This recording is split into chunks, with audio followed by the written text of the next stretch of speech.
नै लोगोफोर हराव जुब जुब अखा हाबाय थानाय समावनो मैदेर फाला फैनानै गयखौ सिफायना गालांजोब्बाय आरोना जाहानिखौ लोगोफोर नै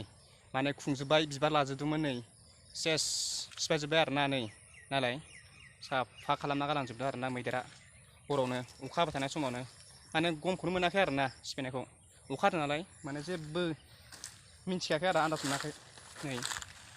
एफा मोजांमोन नै सेस सिफायना गालांजोब्बाय जाहानिखौ मा खालामनांगौ दा।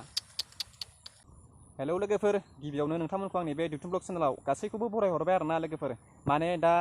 दैबाना जागासिनो आरोना गोबां जायगायावनो दै लोमसावदों दै लोमदों थानाय बिथाफ्रा जायगाफ्रा गासिबो दै लोमजोबदों आरोना जोंहा आब' लानाबो दै लोमदों सिमलायाव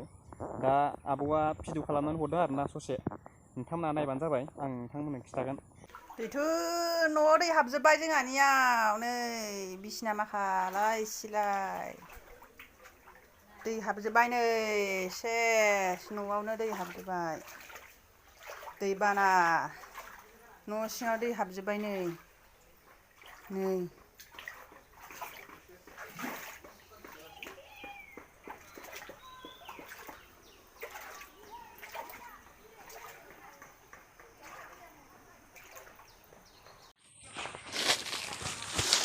नै बिबार लादोंमोन नै बिबार लादोंमोनलाय गया सेस सिफायजोब्बाय आरोना नै आग्लासो सिफायजोब्बाय।